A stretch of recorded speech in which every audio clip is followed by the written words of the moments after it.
6 წელზე ძველი მანქანების შემოყვანა აიკრძალება. რამე ინტერესი ხომ არ არის? ქვეყანაში სადაც რაღაც სისტემური წამება არის უკვე რაღაც ჩვეულებრივი მოდუს ოპერანდი, წამება ქვეყანამ კორუფცია.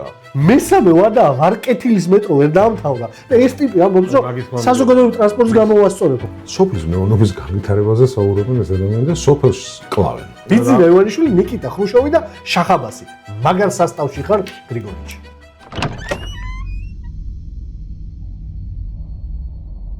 გამარჯობა, მე თაზო დათუნაშვილი ვარ, ეს კი დერეფნის მე-9 ეპიზოდია. მე-9 ეპიზოდამდე მოვედით, კი, 9 ჩვენთვის მნიშვნელოვანი რიცხვია. მე-9 ეპიზოდამდე მოვედით იმ დერეფნების გავლით, რომელიც ყველაზე მეტ ამბავს გვიყვება საქართველოზე, ჩვენ დღევანდელობაზე, ჩვენ ყოფაზე, ხანდახან კომიკურზე, ხანდახან ტრაგიკულზე, ზოგადად იმ ვითარებაზე, რომელშიც ვართ. ამ დერეფნის მიზანია, რომ ყველა ის კარი შევაღოთ, რომელიც დაგხვდება გზაზე და რომელიც აი ამ საინტერესო ამბებზე რაღაცას გვიამბობს. ჩემთვის ერთ-ერთი ყველაზე რთული კარის შეღებაზე მოგვიწევს დღეს ლაპარაკი. იქიდან გამომდინარე, რომ საერთოდ არც მართვის მოწმობა მაქვს, არც მანქანის ტარება არ ვიცი და მანქანებში ძალიან მინიმალურად ვერ ყვევი, მაგრამ იმაზე უნდა გელაპარაკოთ, რაც თითოეულ თქვენთაგანს ძალიან აინტერესებს. ის რაღაცა სრული სიგიჟე, დიქტატურის ერთ-ერთი ძალიან ნათელი გამოვლინება, მანქანების შეზღუდვა. ამაზე უნდა ვილაპარაკოთ. ამისთვის ჩემი სტუმარი დღეს და ჩვენი დერეფნის მე-9 ეპიზოდის სტუმარი იქნება ლევან სამუშია. ჩემ გარშემო ადამიანი, რომელმაც ყველაზე კარგად და მეტი რამ იცის მანქანებზე, ამ თემაზე ლაპარაკი უყვარს, ესმის, იცის და მეც ბევრ რამეში გამარკვევს მოკლედ თქვენთან ერთად. გამარჯობა ლევან. გამარჯობა, მივესალმები ჩვენს მაყურებელს. კარგი პროექტია, უყურებ და წარმატება ამ პროექტს და ჩვენ ზოგადად.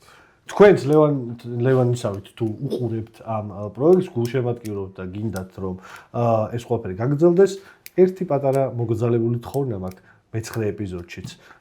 დაალაიქეთ, გახდეთ ჩვენი გამომწერები, ზარის ღილაკსაც დააჭირეთ, მოკლედ და იყავით აქტიურები, რაც თავარია კომენტარებში, იმისთვის რომ არხი განვითარდეს. არხი განვითარდეს, მეტმა ადამიანმა ნახოს და მოკლედ ეგ საინტერესო ამბები ბევრ ადამიანთან მივიტანოთ. ლევან, დავიწყოთ ამ სიგიჟეზე ლაპარაკი, ვერაუცდებით. მოკლედ მარტივად ვთქვათ. 2026 თებერვალს ქართულ მოცემამ გამოცხადა, რომ 6 წელზე ძველი მანქანების შემოყვანა აიკრძალება. ეს ამბავი იწყება ძალიან მალე, 1 აპრილიდან. რამდენი წლიანი მანქანა გყავს? ჩემი მანქანა არის 2003 წელს გამოშვებული, გამოდის 23 წლის. და ოღონდ არის დადის კარგ მდგომარეობაში ასე შემდეგ. ექსპერტირებას გადის. გააქვს პირადად შენები საშუალება, რომ ეს მანქანა შემდეგი რომ მოგიწევს, აუცილებლად 6 წლიანი მანქანა იყიდო. მიუხედავად იმისა, რომ ჩემი მანქანა გამართულია და კარგ მდგომარეობაშია, ნუ ყველას აქვს ახლა სურვილი, რომ ახალი გყავდეს, მაგრამ როცა არ გაქვს საშუალება, ბუნებრივია, 23 წლის მანქანაზე ვჯერდები, რომელსაც არ ვწუწუნებთ, ხო? ძალიან მე პირადად, ძალიან კმაყოფილი ვარ. არ მინდა ხა სახელი დავასახელო, ბრენდი, უბრალოდ რეკლამა არ გამოგვივიდეს, მაგრამ ერთ-ერთი ყველაზე პოპულარული ბრენდია ამ ქვეყანაში. ბრენდი გამოგვივიდეს, არ შეიძლება ზოგადად, მაგრამ მე ძალიან კმაყოფილი ვარ. თავარი რა არის თაზო. ყურებ, შენც ახლა თქვი რომ ახსენე რომ ტრაგიკომიკური სიტუაციაა და კომედიის ჟანრში უყურებდი მე ამას პირადად ასეთ აკრძალვებს და ვერ წარმოვიდგინე თუ საქართველოში იქნებოდა მსგავსი სახე თურქმენეთში რო ხდებოდა. ეგ უნდა მეთქვამეთ, მე და შენ ეგ თემა გვიყვარს თურქმენეთი, ჩრდილოეთ კორეაში ხო იქ სასისმე, აი რუსეთში რო დაიწყეს, ბელორუსიაში რომ ხდება ესეთი რაღაცები, იქ იყო კომედიური თემა არის, უბრალოდ ახ ადამიანის უფლებებს ეხება, ადამიანებს ეხება და ცოტა კი განვიცდიდი, მაგრამ არა ისე ბუნებრივია რო ხარ. ხო, ნუ შორია რა, მაგრამ შორს არის და შენ ქვეყანას არ ეხება და ეს ვერ წარმოვიდგინე. მაგრამ აი საკ რომ მოვიდა და ხდება, ეს უკვე ტრაგედიაა. ეს არის ძალიან დიდი ტრაგედია და მოდი პირდაპირ ვთქვათ ახლა სიღრმეებში შევიდეთ, ხო? რას გვეუბნება ეს ხალხი? ეს ხალხი გვეუბნება, რომ 6 წელს ზევით მანქანას ვერ ჩამოიყვანო. ნუ იქნებით ღარიბებიო გეუბნებო. მოკლედ გვეუბნებიან, რომ აკრძალეთო რა, მანქანა თქვენ არ გჭირდებათ. ამ პირდაპირ ამას ვერ გვეუბნებიან, მაგრამ ქვეტექსტი ხო ეს არის. მოდი გავყვეთ ესეთ რაღაცას, თვითონაც იდადიან ეს ადამიანები. მე როგორც ვიცი, საქართველოს პრემიერ-მინისტრ ლევან გოგიჩაიშვილი რო ედავებოდა ბოლო დებატებში, რაღაცა მილიონამდე შეფასებული მანქანა ყავს, რა ცერემონიალური და ნუ ყოველდღიური მანქანათაც რომელიც დადის ძალიან ძვირფასია. თავარია ვის ხარჯი არის ეს მანქანები შეძენილი ჩემი საქართველოს მოქალაქეების ხარჯია ხო საქართველოს მოქალაქეების ხარჯია საქართველოს გადახდელების ხარჯი მაგრამ აქ კი არ არის საუბარი პრემიერ-მინისტრზე და პრეზიდენტზე გახედეთ ხალხო საქართველოს ჩინოვნიკების სიპების თუ ასე შემდგომ ავტოპარკს ყველა თქვენგანის გადამხდელის ხარჯი ჯიბით ამ შემთხვევაში ფინანსდება ეს ყველაფერი ხო აქ არ არის საუბარი იმაზე სასტრაფო დახმარებაზე ბუნებრივია საუბარი არ არის რომელიც საუწყებ ამ შემთხვევაში უწყებებში შედის ხო შინაგან საქმეთა სამინისტროში ან სახალხო ამაზე საუბარი არ არის ელემენტარულად სხვადასხვა სიპების დეპარტამენტის ამების მოადგილეების რაში ჭირდებათ ელემენტარულად ამდენი მანქანები მაგრამ უყურეთ რა არის ისინი კი არ იკლებენ არაფერს პირიქით საწვავის ხარჯი ტექმომსახურეობა სერვისი ჭირდება მანქანას გამართულად მუშაობისთვის ახალი მანქანები უყვართ ხოლმე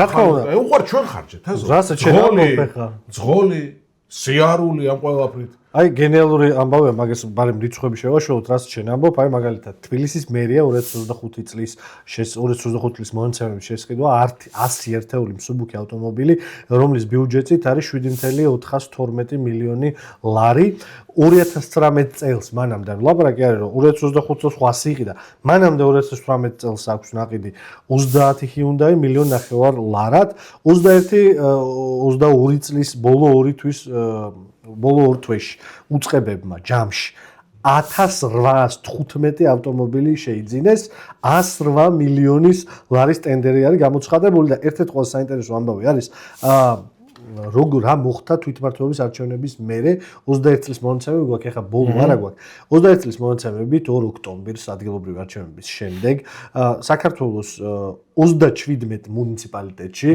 როდესაც ახალი არჩეული მერები მოვიდნენ, მათი მოადგილეები, თანამდებობები, საკრებულოს თავმჯდომარეები, მაშინვე ხდება რა, დეკემბრისთვის ამბავი 2 ოქტომბერს არჩევნები იყო. 2021 წლის დეკემბრის მეორე ნახევრიდან 2022 წლის მარტამდე, აი ამ მოკლე პერიოდში 37-მა მუნიციპალიტეტმა საქართველოსი 7.322.600 ლარის 155 ავტომობილი იყიდა. თანამდებობები დაიკარგა და ეგრევე ახალი ავტომობილებიდან ეგრევე მიადგნენ პირველი რაც გააკეთეს ავტოსალონებს ხო მაღაზიებს პირველი ანუ დეკემბერი იანვარი თებერვალი მარტი პირველი 4 თვე ანუ ის კაც ხალხი რომელიც ამბობდა მუნიციპალურ პრობლემებს მოეგვარებინა პირველი მოაგვარეს თავის კომფორტი ახალი მანქანები იყიდეს ყველასთვის და მოდი ერთ რაღაცა ვთქვათ თაზო ახლა უყურეთ რა აი ეგ რიცხვებია ხო ამ ადამიანებს რომ საუბრობთ მარტო მანქანებზე ხო არ არის ეგ საუბარი. აუბრალოდ პოლიტიკა ესეთი ამათი. პენსია უმაღლესი არის 490 ლარი, უმაღლესი პენსია 495 ლარი ასაკობრივი 11000 და ზევით აქვს პარლამენტის წევრს ხელფასი, ხო? ეს მარტო კონკრეტულ შემთხვევაში კი არ გამოიხატება. ეს ამათი სოფხედველობა, ესენი ასე მოქმედებენ. ეგრეა. და ესე უყურებენ ადამიანებს, იმიტომ რომ ეს არის ამათი მოქმედება, იმიტომ რომ კორუფციაზე როდესაც არის საუბარი, ხო? წალეკა ქვეყანამ კორუფცია. გადაჭამეს ეს ქვეყანა. ბოლოს მოვიდნენ, აი აქამდე და ახლა ეთერის ჩაწერას რო ვიწყებით, ახალი ინფორმაცია შენს გაეცანი, ვიცი? ვენახეს გაშენებასთან დაკავშირებით, ხო? სიგიჟეს აღარ აქვს მანქანასთან დაკავშირშიაო, მაგრამ ეს ყველაფერი შენ მოქალაქეებს ურტყამს, არა? საკუთრების, ანუ ერთ-ერთ ყველაზე ფუნდამენტურ უფლებას, რაც კონსტიტუციის გარანტირებულ საკუთრების უფლებას ურტყავს პირდაპირ, ანუ მე რა მანქანაც მინდა იმის ფლობის უფლება არ მაქვს, იმიტომ რომ შენ ზღუდავ. ოღონდ აბსოლუტურად ამაზე გადავალთ ახლა რა მოკლედ რა აღუწეროთ, რაში არის საქმე და რატო შვებიან და რა საბრალებენ ამ ყველაფერს, ერთის მხრივ ეგა, და მეორე ანუ უფლების შეზღუდვა რა, საკუთრების უფლება, მიწის ფლობის უფლება რომ მე რა ჩემ მიწაზე რასაც მინდა იმას მოვყვა შენ რატო უნდა შეგითანხმო ან რატო უნდა შეგითანხმო მარტო ვაზზე და არ უნდა შეგითანხმო ვაშლზე მე ხო შეიძლება ეგ ვაშლზეც გავცელდეს რომ არა ძმა ვაშლიც კაი ხარისხის უნდა მოვიყვანოთ და ეს ამბავი გავუკეთოთ ხდება იმიტომ რომ ეგ არის ჩემი აზრით დიქტატურის ერთ-ერთი ადამიანების დამონება ხო დამონების ერთ-ერთი კონტროლის ერთ-ერთი ყველაზე მარტივი გამოხატულება მე და შენ ორივეს ძალიან გვაინტერესებს დიდი ხანია და ამაზე ბევრს ვლაპარაკობთ ხოლმე თურქმენეთის დიქტატორული რეჟიმის кейსი რომელიც არის რაღაცა ერთ-ერთი ყველაზე კომიკური პირსისხლიანი მაგრამ კომიკური დიქტატურა საბჭოთა კავშირის დაშლის მერე პირველი თურქმენბაშიდან დაწყებული. აშხაბადი არის ქალაქი, მაგალითად, აი ავტომობილის შეზღუდვების ამბავი რო გავხსენოთ, აშხაბადი არის ქალაქი, სადაც აკრძალულია არათეთრი მანქანის ფლობა. ყველა მანქანა, რომელიც ამ ქალაქში დადის და რეგისტრირდება, არის თეთრი. ანუ სხვა ქალაქიდან არათეთრი მანქანის შესვლაც არ შეიძლება. ეგეთი ხოში ქონდა წინა იმას, რა ქვია, აი მოქმედი თურქმენბაშის მამა ბერდი მუხამედოვს იმას, რა ქვია, გურბანგული ბერდი მუხამედოვს არ მოწონდა სხვა ფერის მანქანები და თეთრი უნდა იყოს ყველაფერი, ესე თქვა. მაგ ტიპის შეზღუდვა, როდესაც ადამიანს ეუბნები, რომ რავი, ქვეყანაში რომელიც გაჭირვებული ქვეყანაა და ეხლა რიცხვებზე ვიტყვი უბრალოდ შენთან ერთად რამოდენიმეს ჩვენ ქვეყანაში დაახლოებით რეგისტრირებული არის, დაახლოებით კი არა ზუსტი რიცხვი უნდა მქონდეს. სადღაც რეგისტრირებული არის 1,914,908 მანქანა. რამდენია მოქმედი, რამდენი? აქედან ეხლა რა თქმა უნდა ბევრი მოქმედი არ არის. ოღონდ შეხედე როგორი ამბავი არის. რეგისტრირებული ერთია, მაგრამ უცებ განსხვავება რო დავანახოთ. 10 წელი და მეტის ასაკის მანქანა აი ამ 1,900,000-დან არის 1,541,196. 196, ხო? მე და მე ვარ.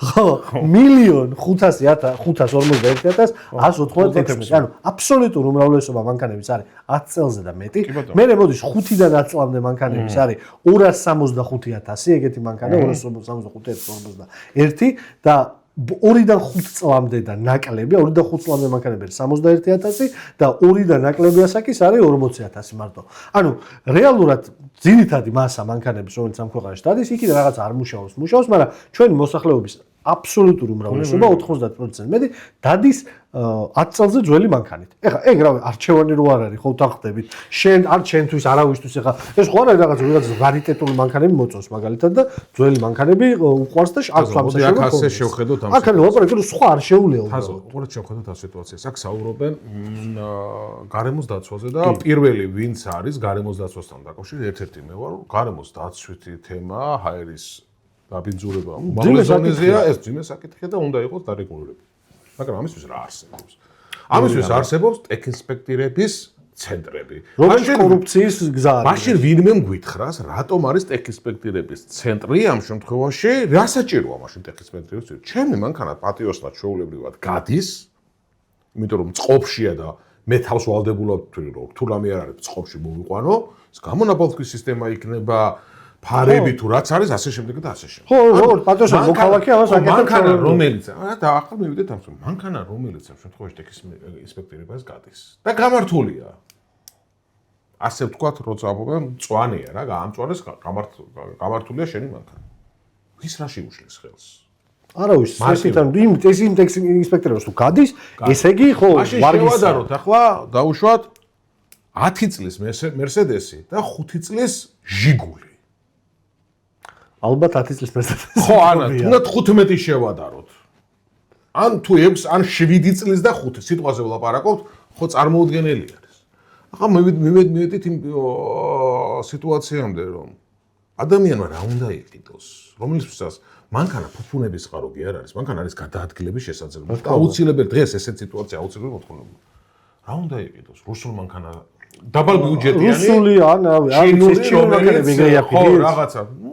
შედარება არ არის ახლა სხვა ბრენდებთან, ახლა რა. ანუ ძალიან იაფი. ხო, ნუ ძალიან თუ არა შედარება არ არის ამასთან დაკავშირებით. ოღონდ ჩვენთან არ არის ეგ პოპულარული. ხო და მაგასაც ვლაპარაკობ. აი რამე ინტერესი ხომ არ არის სხვა მაგას ვლაპარაკობ. აბა წარმოუდგენელი რამ არის. ეს ადამიანები საზოგადოების ჰაერის დაბინძურებაზე რო არ ზრუნავენ, მაშინ ხმატვარ დარწმუნებული, რა ის ჰაერის დაბინძურებაზე ესენი ზრუნავენ და თუ რამე არის საუბარი, მაშინ ტექინსპექტირებაში ცენტრებში მაქსიმალური კონტროლი იყოს კიდე და ასე შემდეგ და ასე შემდეგ. მაშინ ვერ ხვდები უბრალოდ რა უნდათ ამ ადამიანებს. უნდათ რა?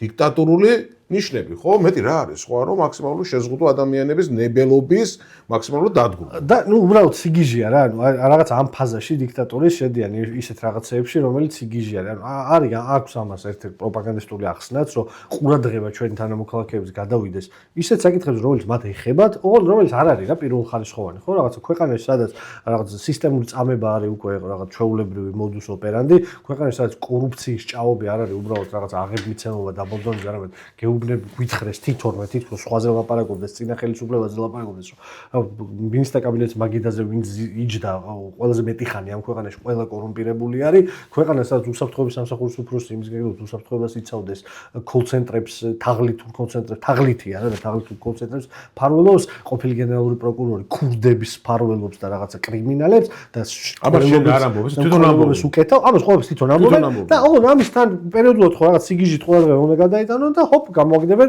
მანქანების აკრძალვას. ეს სასაცილო საერთოდ არ არის, იმიტომ რომ როგორც ჩვენ თქვი, ამ ქვეყნის მოსახლეობის ძალიან დიდი ნაწილისთვის, კი არა და ყველასთვის აბსოლუტურად შემოსავლის წყარო რამდენისთვისა და ანუ ერთი ვიღაცების შემოსავლის წყარო. მეორე ვიღაცების გადაადგილების საშუალება შემოსავლის წყარო და მისასვლელად. მისასვლელად ყველაფერი უყურეთ რა არის ეს არ არის ქვეყანა, სადაც საზღვარგარეთ ტრანსპორტი კარგად არის განვითარებული.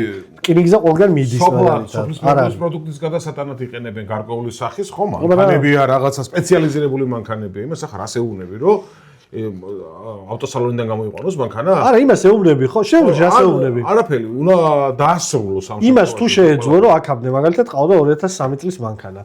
ცოტა ფული იშოვა, ხო, ცოტა ფული იშოვა, დააგროვა და ნუ მოახერხა, რომ ისეთი ძველი არა, მაგრამ 2009 იყიდოს მაგალითად.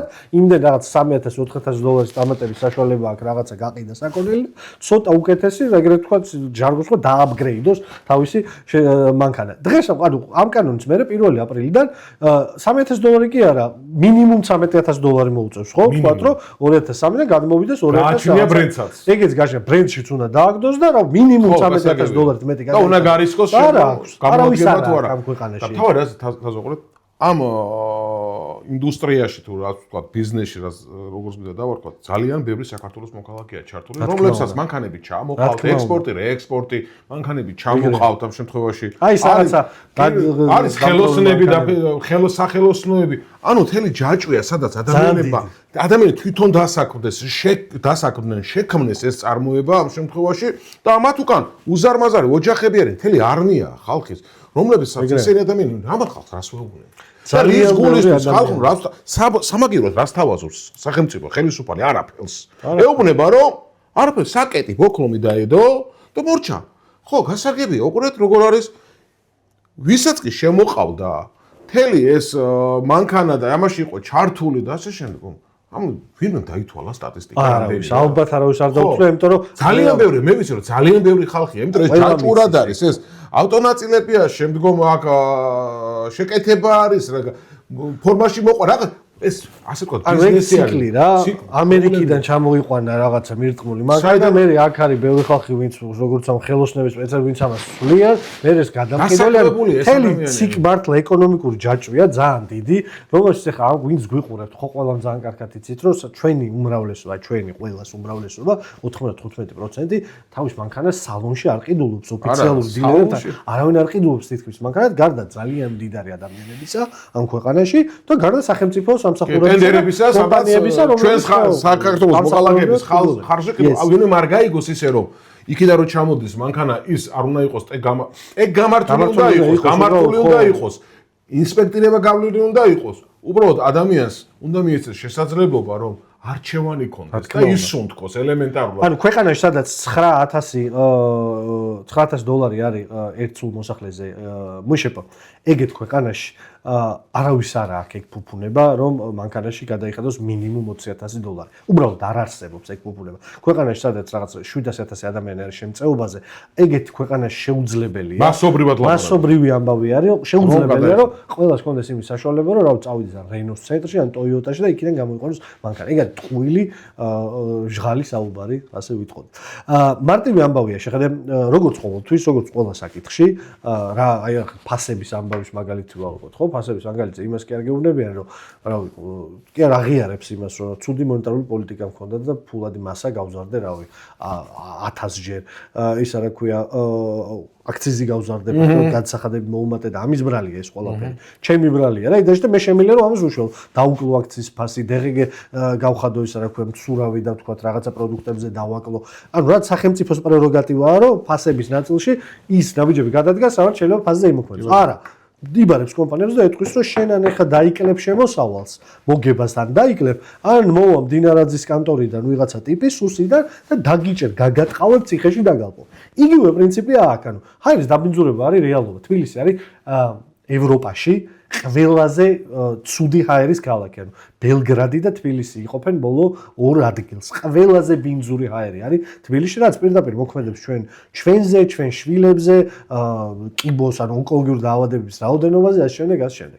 რა შეუძლია გააკეთოს თბილისს, როგორც მუნიციპალიტეტს და საქართველოს როგორც სახელმწიფოს, იმისთვის რომ ეს ესეთი აღარ იყოს. აი პირველ რიგში რა შეუძლია, გარდა მანქანების აკრძალვისა. მანქანა რა თქმა უნდა მდგენელი და პრობლემა არის, მაგრამ უმძიმესი პრობლემა არის სამშენებლო ნაგავი და ჰაერის დაბინძურება სამშენებლო ნაგვით. შენობების შეფუთვის რეგულაცია, რომელიც ამ ქვეყანაში ძლივს აეხა ნელ-ნელა იყიდებს ფეხს. შენობები უნდა შეიფუთოს, რომელიც მშენებლობაში არის. არ ვიცი, დაწესდეს ის მეთოდები, რომელიც ევროპის ქვეყნებში აპრობირებული, ანუ არც რაღაც მარტივ მაგალითს გეტყვით, ბრიუსელი 15 წლის წინ იყო ევროპის ერთ-ერთი ყველაზე ცუდი სატრანსპორტო მოძრაობის და ცუდი ჰაერის ქალაქი. ამ ხალხმა მიხვდა, რომ პრობლემის გადაჭრა ჭირდებოდა და მანქანების რაოდენობის შემცირებით კი არ უშუალო, რომ ადამიანებს კი არ დააჭირა წიხლი. რა ძირი აუთხარა ქალაქს და გვირაბების ქსელი ააშენა, რომელთაც დღეს ბრიუსელი არის ქალაქი, სადაც არ არსებობს ადგილი, სადაც 15 წუთში ვერ მიყვა აეროპორტში მიდიხარ 15 წუთში, იმიტომ რომ თქვა მოიფიქრეს, რომ ძირში ქალაქის ქვეშ გააშენეს გვირაბების ქსელი. ანუ სახელმწიფოს რა შეუძლია გაკეთოს. პარიზის შემთხვევაში ვიტყვი, ქალაქში რომელიც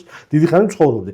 პარიზში, რომელიც ბევრად უფრო დიდი ქალაქია ვიდრე ბრიუსელი, როცა ჰაერის დაბინძურება რაღაცა ნიშნულს აღწევს, ცხადდება საქალაქო დეკრეტი, რომელიც ეუბნება, რომ ერთი დღე ივლიან კენტი ნომრიანი მანქანები, ერთი დღე ივლიან ლუც ნომრიანი მანქანები. ანუ რთულია რა თქმა უნდა, მაგრამ მიღწევადია, ანუ შეხედე შენ მოგიწევს იმ დღეს დააყენო მანქანა და ტრანსპორტი გამოიყენო, ეგ ბევრად უფრო მარტივი გასაკეთებელია, ვიდრე რავი, როდესაც შემოსავალი გაქვს თვეში 1200 ლარი, გეუბნებიან რომ $20,000 მანქანა იყიდო. ხო, ბევრად უფრო მარტივია, რომ უბრალოდ ერთი დღე გააჩერო, მეორე დღე გამოიყენო. მილიონი მეთოდი არსებობს, როგორ უნდა უშუალო ჰაერის დაბინძურებას. და პირველ რიგში ეს არის ის მეთოდები, რომელიც არ ეხება სატრანსპორტო მოძრაობას. მესამე, ანუ ჩემი პრობლემა არის რომ მუნიციპალიტეტმა დღემდე ლევან აი ხო ვიცით რომ ვერ დააკავშირა ერთმანეთს თბილისის ბას ლაინები. მეორე ვადა კალაძე თუ მესამე ვადაზე მივიდა და ტიპა ვერ დააკავშირა ბას ლაინები ერთმანეთთან.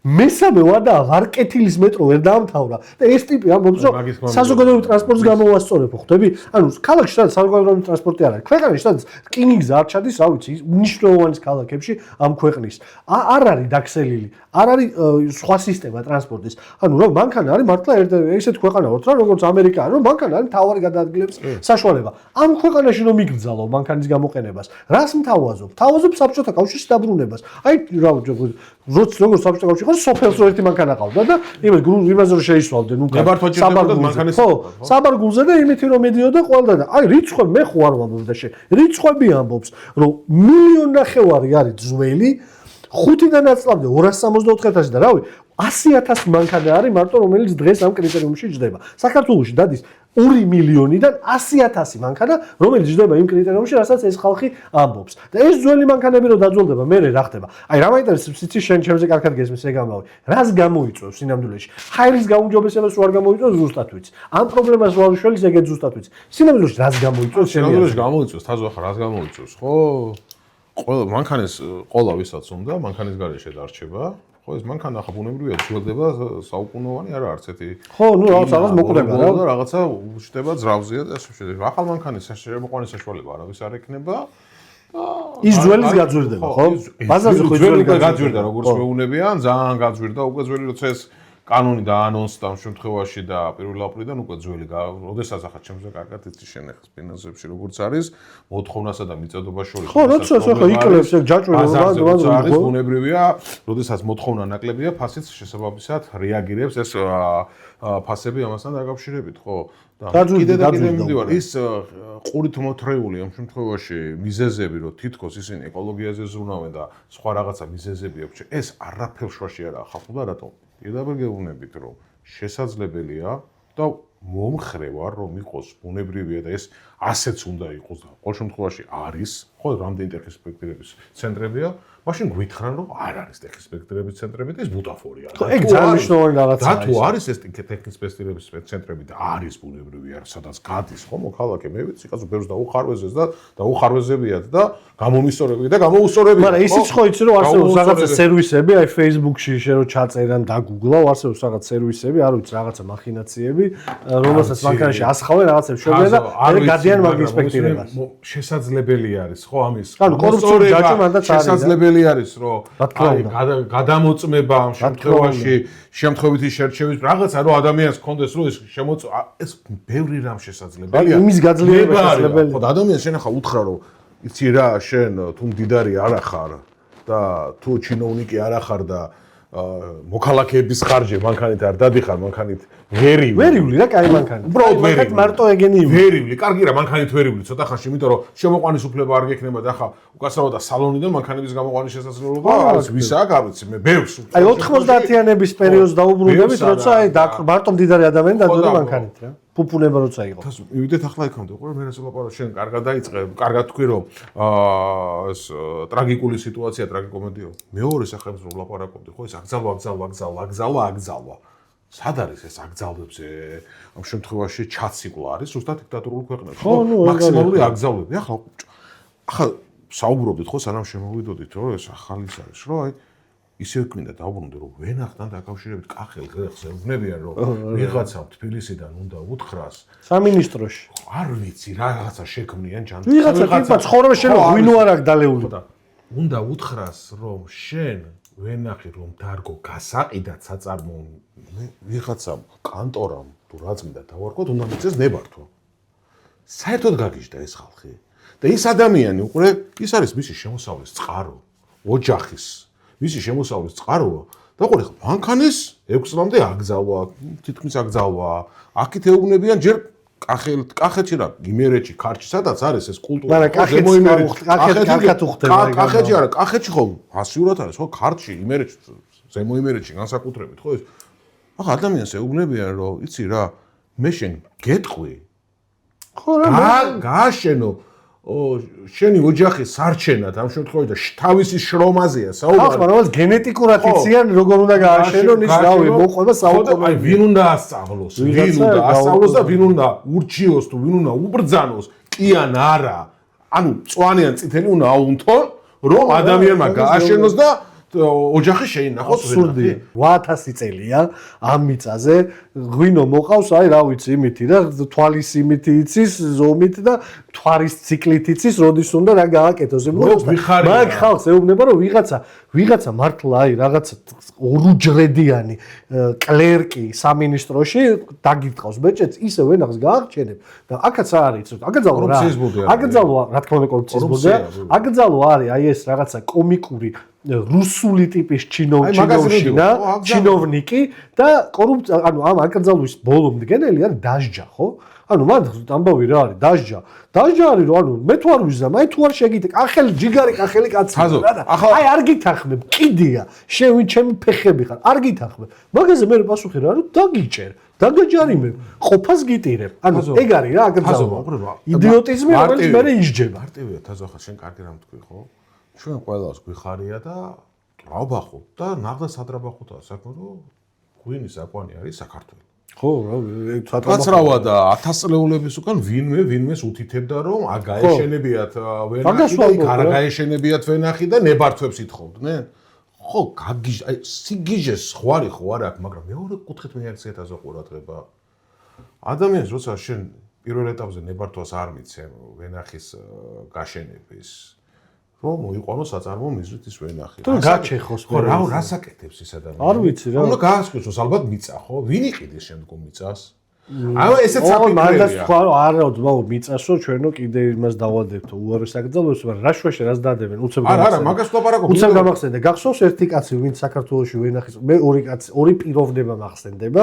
თელ ქართულ უახლეს ისტორიაში შეიძლება მეტი არის ორი პიროვნება მახსენდება ვენახის გაჩეხვასთან და აკრძალვასთან დაკავშირდება. ერთი შახაბას პირველია, ის შახაბასი რომლის მიერ გასახლებულ საქართველოსთან აყრილ ხალხს 400 წლის თავს აღნიშნავენ ირანის იმასთან ერთად, ელჩთან ერთად ეს საზიზღარო იყო. პროსტა ამას ეძახიან ქართველების გაგაისა რა ქვია მოსულა ირანში თუ რაღაცა ეგეც რა ქართველი ჩასულა ირანში თითქოს ეს ხალხი თავისით ჩავიდა აი ეს ერთი შახაბასი მახსენდება რომელსაც აჭრა ვენახი კახეთში და მეორე მახსენდება ნიკიტა ხრუშოვს ჰქონდა ძალიან ცნობილი ამბავია რომ ნიკიტა ხრუშოვს ამერიკაში ვიზიტის მერე სადაც ნახა რომ სიმინდი იყო ძალიან მნიშვნელოვანი ესეთი ბევრი ფორმიანი წყარო როგორც ამოიჩემა სიმინდი ამოიჩემა და ლამინ სიმბირში დათესვა კაცო დარეკა ცნობილი ამბავია რომ საქართველოში აპირებდა რომ აეყარა აეჩეხა ვაზი და დაეთესა სიმინდი მასიურად კახეთში. ეგ ორი კაცი მახსენდება და მესამე ბიძინა ივანიშვილი აქვს. თაზო ყურე ბიძინა ივანიშვილი, ნიკიტა ხრუშოვი და შახაბასი. მაგარ სასტავში ხარ გრიგორიჩი. და მთავარი არის ახლა ყურე თაზო კიდე რაც უნდა გითხრა. სოფლის მეურნეობის განვითარებაზე საუბრობენ ეს ადამიანები და სოფელს კლავენ. ხო, რავი, საქართველოს ვაზის აკრძალვაზე ისტუდენტ ლიცენზია ვაზის გაშენებაზე, საწარმოო მიზნით თუ შენ ლიცენზიები მიეცი და ნებართვები მიეცი ამ ადამიანებს ყველაზე უფრო არა ამ შემთხვევაში უფრო დამაგრებული კახეთი არის. ახლა კახეთსაც უკვე თან ფინანსურად ძლიერია კახეთი. ახლა დავდივარ იცი შენ მიყვარს სიარული თელ საქართველოში ყველგანაც გული მიკუდება როცა ვნახულობ დაკეტილ არა უკვე ოჯახებს და საკარმიდამო ნაკვეთებს და სახლებს, არამედ სოფლებია უკვე სოფლებს შეხვდები, სადაც საკვამურიდან კვამლი არ ამოდის. სოფელი, მთელი სოფელი ეგეთი. გიხარია რომ ერთი ორ ადგილას არის და ეპიჭო ამბობ თუ კიდე რაღაცა აქ არის. ხო და იმის მაგალითად ხალხს სტიმული კონდეს, გაჩერდეს, დამაგრდეს ადამიანები და დოვლათი შექმნან და ქვეყანა არ დატოვო. ესეთ რაღაცებს რო აკეთებ. ახლა ვიმამ შეიძლება მაყურებელმა ეფიქროს სად ამ შემთხვევაში რო გადავედი სად მანქანა და სად მაგრამ აკრძალვაზეა საუბარი და ორივე არის აუცილებელი მოთხოვნილება ხო ორივე არის ერთ შემთხვევაში ადამიანს ეუბნები რომ შენ თუნდაც შენი აუცილებლობისთვის მანქანა ვერ შეიძენ და ეს მანქანა ხო სამსახურთან ბიზნესთან მცირე მეწარმეობასთან ყველაფერთან კავშირშია ხო მაგ ეს ფუფუნების დიდი ხანია ფუფუნება არ არის მანქანა არა კაცო ეს პრობლემები რავი მეორეს კუთხით შენ ეუბნები გლეხს ამ შემთხვევაში რომ ვენახ შენ მანდ გასაყიდად საწარმოო მიზნით ჩემი ნებართვის გარეშე ანუ რა არის აქ ერთიანი რაზე ვლაპარაკობ აკრძალვა რეპრესია სულ პირდაპირ აი რეპრესია და წნეხი საქართველოს მოქალაქეებს აქამდე თუ დავიდოდნენ უბრალოდ წარმოუდგენელი შორს არა ვარ რომ აი ძველი რუსული პრაპისკა დააბრუნონ და სოფლიდან აღარ გამოვიდნენ ჩაწერებზე ლაპარაკობ შენ როდესაც ჩაწერები იყო დედაქალაქში რაღაცა დროის განმავლობაში ვერ გაჩერდებოდი ვერ იცხოვრო თუ ჩაწერილი ორი წუთით მაინც ამ იმას დაუბრუნდეთ მოკლედ მნიშვნელოვანი რა უნდა გამოვიტანოთ ამ ამბიდან მხოლოდ 5.2% ფლობს ავტომანქანები. ძალიან მნიშვნელოვანია. 5.2% ფლობს 5 წელი და უფრო პატარა ასაკის ავტომობილს. 95% ფლობს უფრო ძველ ავტომობილს, რაც არ არის გამოწვეული რარიტეტული და კლასიკური ავტომობილების სიყვარულით, არამედ უბრალოდ სოციალური სიდუხჭირით არის გამოწვეული. კლასიკური გაგებით მეცნიერულად დადასტურებულია ზოგადად კი, რომ თუ ავტოპარკი არ განახლდა, აი ის თავის როლს ვერ ითამაშებს აირის დაბინძურების შემცირებაში. გამოდის რა, რომ ავტოპარკი რა თქმა უნდა, ამით ესე არ განახლდება.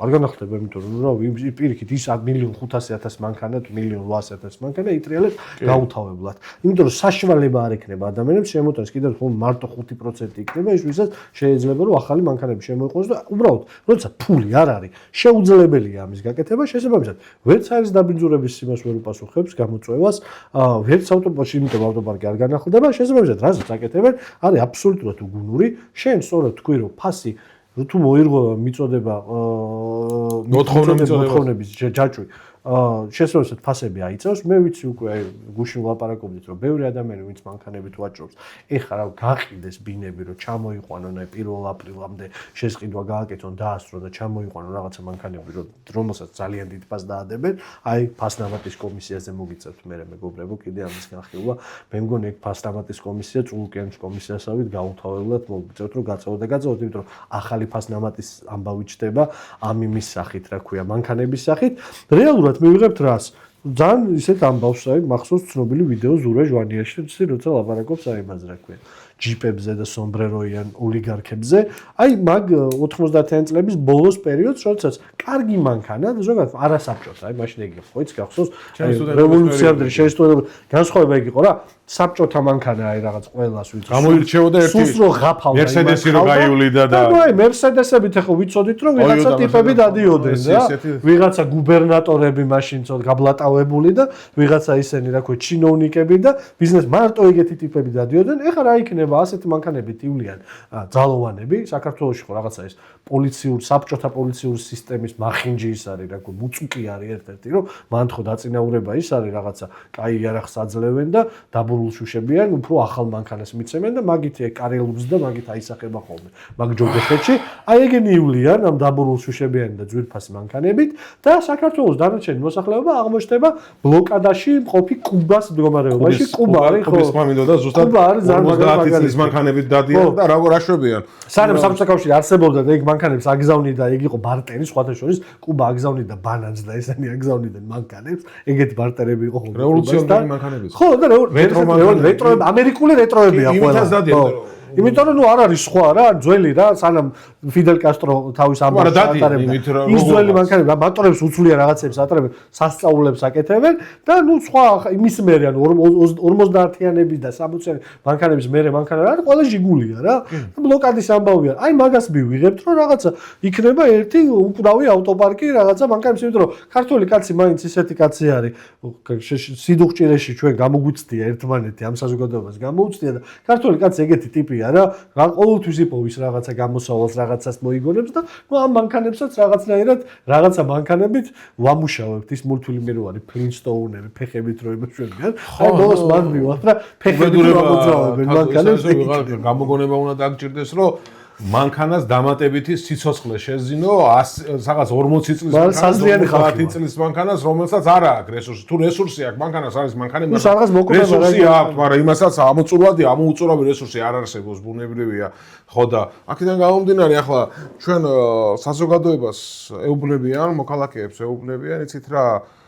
თქვენი შრომის ხარჯი ბიუჯეტში თანხა რო შემოვა ემან ჩვენ მანქანებს ვიყიდით ზღოლებიც მოგვემსახურება ბენზინსაც ჩავასხავთ ავტოინსპექტირება საწვავის ხარჯის კი საწვავის ხარჯის რაც არის რა მნიშვნელობა ყველაფერი ამ შემთხვევაში იმას ხო ჭირდება რა ტექნომსახურება მანქანას ამ შემთხვევაში გავაკეთებთ და თქვენ მანდ უმრავლესობას მანქანის ყიდვის შესაძლებლობა არ გექნება და ეგ ჩვეულებრივი ამბავია ვიგუნებიან ეგ არის მეტი არაფერი ანუ ისინი უყურებენ საკუთარი გადმოსახედიდან საკუთარი გადმოსახედიდან ამოჩა სხვა არაფერი. ეს იდიოტობა ვის თავშიც მოიხარშა, ხო ვთანხმდებით რომ ნუ ეგეთი რაღაცები წესით უნდა მოიხარშოს გარემოს დაცვისა და სოფლის მეურნეობის სამინისტროს. გარემოს დაცვის ამბავი ხო არის და ნუ იქ უნდა იყვნენ სოფლის მეურნეობის გარემოს დაცვის სამინისტროში ის ხალხი ვინც ამაზე მუშაობდა. მარტივ სტატისტიკას მოვიყვან. გარემოს დაცვის სოფლის მეურნეობის სამინისტროს ყოველწლიურად ცენტრალურ ავტოპარკში 50-მდე მანქანა ყავს ყოველწლიურად. მხოლოდ განპიროვნებულმა მანქანებმა 2020-დან 2024 წლის პირველ კვარტალამდე ჯამურად 635,077 ლარის საწვავი მოიხმარეს, რაც 254,673 litrია და ამავე წელში ყველაზე მეტ საწვავს ორი სხვადასხვა მოადგილის განპირობებული მანქანა მოიხმარდა. ანუ გარემოს დაცვის მინისტრი მისი მოადგილეები აი ეს რაღაცა სინამდვილეში საღორე მოიხმარს ამდენ საწვავს, ამდენ მანქანას, ამდენ ლიტრ საწვავს, ამდენ მანქანას და ეს ხალხი მწყვიტავს რომ შენ აღარ უნდა იარო მანქანა. თავარი რა არის? უყურეთ ახლა კარგი მას შევეხეთ უკვე სხვაგან არ მაგადავიდეთ, მაგრამ როდესაც მანქანებს ეხება საერთოდ ხო? იმას კი ვამბობ რომ საერთოდ სამინისტროში მანქანა არ უნდა იყოს. პერსონალური მანქანა რაში ჭირდება? 90%-ს ვისაც ემსახურება, ანუ 95%-ს მანქანა უნდა იყოს. დასაბუთების შემთხვევაში მანქანა ავტოპარკიდან უნდა საჭიროება უნდა ქონდეს. საჭიროების შემთხვევაში და უნდა წაიყვანოს როგორც კანცელარიის თანამშრომელი, ისე დეპარტამენტის ხელმძღვანელი, ასე შემდგომ და ასე შემდგომ. მაგრამ შერო 24 შვიდზე გემსახურება, ამ უბრალოდ ხო სამარცხვინოა. შენი ოჯახის დანამატი რო ხდება. სამარცხვინოა ეს ყველაფერი. კაცო, თუ გაქვს ამის საშუალება, ყავდეს მძღოლის და მანქანა უნდა გამოიწერო, სამსახურმა უნდა გამოწეროს მანქანა მიულინებიდან გამომდინარე, საჭიროებიდან გამომდინარე და არა იმისთვის, რომ შენ დილას მოგაკითხო სახში, წაგიყვანო სამსახურში და სხვა თუ დადეს უკაცრავად სამსახურში. სხვა თუ დადეს, ხო, სხვა თუ დადეს სამსახურში. ორი ავტობუსი. ხო და მაგას თვითონ რატო არ უნდა იაროს? სხვა სამსახურში ავტობუსის მეტროთია საზოგადოებრივი ტრანსპორტი. ან თუ შეუძლია კერძო და თუ ჩაასხამს თავის ხელფასი და თავისი კერძო ავტომობილი და რატო უნდა იაროს ხვის ხარჯი? მაგრამ ამას არ ეხება არავინ. ეხებიან მოქალაქეების. მოგლეთ, აი რავი, შეგვიძლია რომ ეს მაგათი кейსები ჯოჯოხეთის მანქანებთან დაკავშირებული სიბინძურების რაც აკეთებენ თქვენს ხარჯზე და ჩვენ ხარჯზე, ამაზე შეგვიძლია მთელი დღე ვილაპარაკოთ, მაგრამ ნუ ბოლოსკენ რომ წავიდეთ, ერთ-ერთი ბოლო ამბავი, რასაც გეტყვით და რაც მე მგონი საკმაოდ ისეთი მნიშვნელოვანი და დასაფიქრებელი არის 2014-21 წლებში სახელმწიფო უწყებებმა 122 რუსული ავტომობილი შეიძინეს, რაც 11 მილიონი ლარი დაჯდა. 11 მილიონის რუსული ავტომობილები შევიძინეთ ბოლო რა იყიდეს ავტომობილები რა იყიდეს? არ ვიცი რა იყიდეს თან რუსული. მოგლეთ, ტენდენცია შეიძლება აქეთკენ წავიდეს ზოგადად, რომ დამოკიდებული რუსულ ავტომობილებზე, ჩინურ ავტომობილებზე, ანუ ადამიანებს უბრალოდ შეგეზღუდოთ იმის საშუალება, რომ რაც გინდათ, იმით იმოძრაოთ. მოგლეთ, ის ვისაც გონია რომ სუპს ჭამს, როცა სუპი აქვს, ისე ცხოვრობს როგორც უნდა, ვერ იცხოვრეთ ჩემო. მე მაგალითად თაზო ახალი აი ქარხნიდან გამოყვანილ რუსულ ავტომობილს მირჩევნია კონკრეტული მარკა სიტყვაზე რაც მე მყავს 20-15 წლის ავტომობილი მირჩევნია თავიდან ბოლომდე აი ულაპარაკოდ მირჩევნია ხო შეგირჩენია ზურიკელას ხო და ამაზეა საუბარი და ვის როგორც არჩევის უფლებას ამ შემთხვევაში ართმევენ ხალხს არის არჩევის უფლებისაც წართმევაც არ არის ეს არის ხალხის ნებელობის ანუ ხალხის ამ შემთხვევაში მარწუხებში მოქცევა სპეციალურად მეტი არ არის ჩაგვრა სხვადასხვა ეკონომიკური მეთოდით. მოგლეთ, ბევრი შეგვიძლია ამ თემაზე ვილაპარაკოთ, უკვე დღევანდელი მონაცემებით, როცა ჩვენ ამ პოდკასტს წერთ, ერთ-ერთი ყველაზე თვალსაჩინო ქართული ოპოზიციონერი დიმიტრი ხუნდაძე განუდგა ხალხის ძალასთან ერთად აი ამ კანონს ქართულ ოცნების შიდა სპექტაკლი დაწყებული არის. დიმიტრი ხუნდაძე დღეს მოხდა, ეს არ შეიძლებაო. მოკლედ ამ მიმართულებით შეგვიძლია ველოდეთ აგრეთვე საინტერესო ცირკს, მაგრამ ნუ ეს ხო გამოიტანა, ეს ხო პრემიერ-მინისტრმა ილაპარაკა, მე და ლევონ სხვა გვილაპარაკე, ეს ხო ისტორიასაც დარჩება, რომ ესეთი იდიოტობა აქვს გაკეთებული და ამას ბოლომდე მიიყვანენ, მოკლედ. ამით მეცხრე ეპიზოდი მინდა რომ დავასრულოთ. კიდევ ერთხელ გთხოვოთ, რომ აუცილებლად გახდეთ ჩვენი გამომწერი. ამ თემაზე მე მგონი ბევრი ადამიანია, აი 2 მილიონი მანქანაო და აქედან ამ 2 მილიონიდან 1.8 მილიონი მანქანის ფლობელები. აუცილებლად გამოგვეხმაურეთ, შემოდით დისკუსიაში აი ამ ვიდეოს ქვეშ, აუცილებლად დააჭირეთ იმას, რა ქვია, ზარის ღილაკსაც და გამოწერის ღილაკსაც, რომ გავაგრძელოთ ეს პოდკასტი. მე კი ხო, გეტყვით ერთ რამეს, აი აქედან და იქამდე რომ თბილისში არ შემოვიდეს თეთრი მანქანის გარდა სხვა ფერის მანქანები, ძალიან ცოტა მანძილია და ამ ცოტა მანძილის ამბავსაც ძალიან კონკრეტული მაგალითით გეტყვით. თურქმენეთის მაგალითი და ძალიან კონკრეტული მანქანებით გეტყვით. ბიძინა ივანიშვილის ერთ-ერთი პროექტი არის, რომ აბასთუმანში, რომელიცაც თავიდან ბოლომდე დაეპატრონა, იმიტომ რომ იქ ყველას ისქნა, რა ქვია, სახლი გაურემონტა და თვითონ დასახლდა, აბასთუმანში ელექტრომანქანების გარდა სხვა მანქანებით მოძრაობის აკრძალვა აგრეთვე თემა არის, რომელიც რეალობაში შეიძლება მოვიდეს ძალიან მალე. მოკლედ, აი ესე იკიდებს ფეხს ჩვენ ყოველდღიურობაში და ყოფით ცხოვრებაში ბინძური დიქტატურა. ამას არ უნდა შევეგუოთ. არ უნდა შევეგუოთ, იმიტომ რომ ამას თუ შევეგუეთ, მე ყველანი გავხდებით სუპის მჭამელები. მე კიდე სუპი ბავშვობიდან არ მიყვარს. მეცხრე ეპიზოდი ამით დასრულებულია. გემშვიდობებით დერეფნის მაყურებელს. მადლობა ლევან, მადლობა ყველას თქვენ. მადლობა თქვენ.